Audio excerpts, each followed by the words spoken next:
നമസ്കാരം. ഇന്ന് നമ്മൾ ചർച്ച ചെയ്യാൻ പോകുന്നത് നാലാമത്തെ ചക്രമായ അനാഹത ചക്രത്തെക്കുറിച്ചാണ്.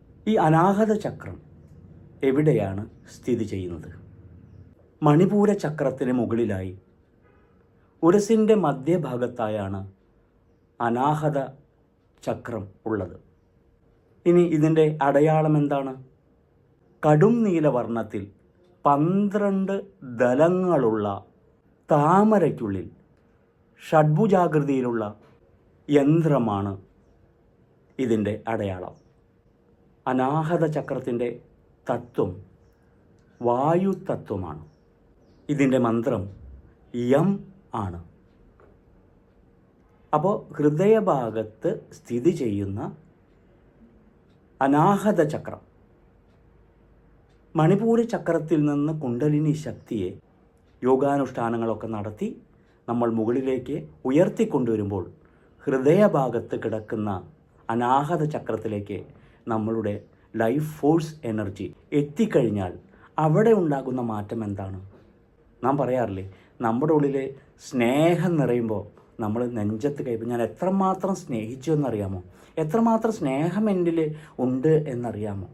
അപ്പോൾ സ്നേഹത്തിൻ്റെ ഉറവിടം, സ്നേഹം, ആ ഒരു വികാരം സ്ഥിതി ചെയ്യുന്നത് ഹൃദയസ്ഥാനത്ത് കിടക്കുന്ന അനാഹത ചക്രത്തിലാണ്. അതോടൊപ്പം തന്നെ ഭയവുമുണ്ട്, വെറുപ്പും അവിടെയാണ് കിടക്കുന്നത്. അപ്പോൾ സ്നേഹം, ഭയം, വെറുപ്പ് തുടങ്ങിയുള്ള നമ്മളുടെ വികാരങ്ങൾ കിടക്കുന്നത് അനാഹത ചക്രത്തിലാണ്. അപ്പോൾ കുണ്ടലിനി ശക്തി അവിടെ ഇളക്കമില്ലാതെ കിടക്കുകയാണെങ്കിൽ എന്താ സംഭവിക്കുക? നമുക്കുണ്ടാവുന്ന വികാരം ഭയവും വെറുപ്പും മാത്രമാണ്. അപ്പോൾ ഭയവും വെറുപ്പും എന്ന് പറയുന്നത് നെഗറ്റീവ് എനർജിയാണ്. എല്ലാം എനർജി തന്നെയാണ്, പക്ഷേ ഭയവും വെറുപ്പും നെഗറ്റീവ് എനർജിയാണ്. ഈ കുണ്ടലിനി ശക്തി നമ്മുടെ അനാഹത ചക്രത്തിൽ ഇളക്കമില്ലാതെ കിടക്കുകയാണെങ്കിൽ എന്താ സംഭവിക്കുക?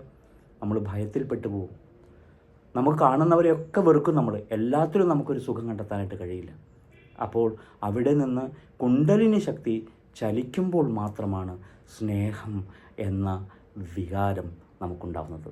എല്ലാവരും ഒരുപോലെ സ്നേഹിക്കാനും എല്ലാത്തിനെയും സ്നേഹത്തോടു കൂടി കാണാനും കേൾക്കാനും നമുക്ക് കഴിയുന്നത് നമ്മളുടെ അനാഹത ചക്രത്തിലെ ആ ജീവശക്തി ചലിക്കുമ്പോഴാണ്. അത് നമ്മൾ ചലിപ്പിക്കണം. അത് ചലിപ്പിക്കാതെ കിടന്നു കഴിഞ്ഞാൽ ഈ വികാരങ്ങളാണ് നമ്മളെ ഭരിച്ചുകൊണ്ടിരിക്കുക. ഭയവും വെറുപ്പും വൈരാഗ്യവും ഒക്കെ ഭരിച്ചുകൊണ്ടിരിക്കും. അതല്ല, അതിന് ചലനം സംഭവിച്ചാൽ നമ്മുടെ ഉള്ളിൽ സ്നേഹം നിറയുമെന്നുള്ളതാണ്. അപ്പോൾ അനാഹത ചക്രം നമ്മളുടെ മണിപൂര ചക്രത്തിൻ്റെ മുകളിലായിട്ട് നമ്മളുടെ ഹൃദയസ്ഥാനത്ത്, അതായത് നെഞ്ചിലാണ് അനാഹത ചക്രം കിടക്കുന്നത്. തടസ്സം ഒരിക്കലും ഇല്ലാത്ത എന്നാണ് അനാഹത ചക്രത്തിൻ്റെ ആ വാക്കിൻ്റെ അർത്ഥം തന്നെ. അപ്പോൾ ഒരു തടസ്സവുമില്ലാതെ, വെറുപ്പോ വൈരാഗ്യമോ ഒന്നുമില്ലാതെ സ്നേഹത്താൽ നിറയുന്ന, നമുക്ക് വേദനയൊന്നും ഉണ്ടാകാൻ പാടില്ല, വെറുപ്പുണ്ടാകാൻ പാടില്ല, വൈരാഗ്യം ഉണ്ടാകാൻ പാടില്ല, എല്ലാം അനാഹത ചക്രത്തിൽ കിടക്കുന്നു. അപ്പോൾ അതുകൊണ്ട് അനാഹത ചക്രത്തിൽ ലൈഫ് ഫോഴ്സ് എനർജി ഉണർന്നാൽ മാത്രമേ സ്നേഹമെന്നൊരു വികാരം നമുക്ക് ഉണ്ടാവുകയുള്ളൂ. ഈ ലോകത്തെ സംരക്ഷിക്കാനും ഈ ലോകത്തെ സ്നേഹത്തോടെ വീക്ഷിക്കാനും നമ്മളിലെ അനാഹത ചക്രത്തിൽ കുണ്ടലിനി ശക്തിക്ക് ചലനമുണ്ടാവണം. നമ്മൾ പറഞ്ഞല്ലോ, വായു തത്വമാണ്. അതിൻ്റെ മന്ത്രം യം ആണ്. സുഖാസനത്തിലോ പത്മാസനത്തിലോ ഇരുന്ന് നമ്മളുടെ ശ്രദ്ധയെ നമ്മൾ അനാഹത ചക്രത്തിൽ കൊണ്ടുവന്ന് കേന്ദ്രീകരിച്ച് ഫോക്കസ് ചെയ്ത് അവിടെ യം എന്ന മന്ത്രം ഉച്ചരിച്ചു കൊണ്ടിരിക്കണം. അപ്പോൾ ആ കുണ്ടലിനി ശക്തി അനാഹത ചക്രത്തിൽ നിന്ന് ചലിച്ച് വീണ്ടും മുകളിലേക്ക് വരും. അപ്പോൾ ഇതാണ് നമുക്ക് ചെയ്യാനുള്ള ഒരു പ്രവൃത്തി. അനാഹത മന്ത്രം ചൊല്ലിക്കൊണ്ട് നാം ധ്യാനത്തിലിരിക്കണം.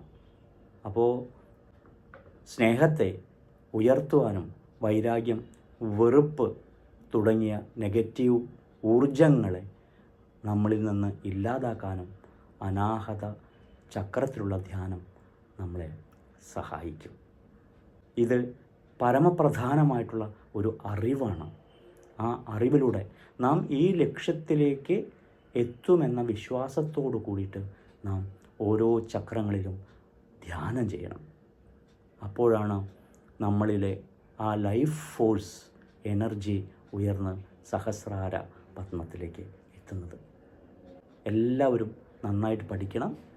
ഈ ചക്രങ്ങളെക്കുറിച്ച് ഒരു തെറോ നോളജ് നമുക്കുണ്ടാവണം.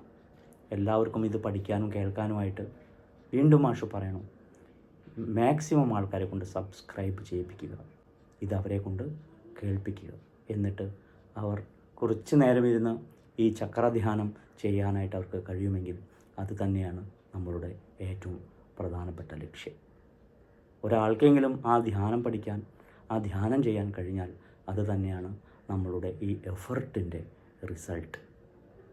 എല്ലാവരും ഒരു പാഠ്യ വിഷയമായി തന്നെ പഠിക്കുക. നന്ദി, നമസ്കാരം.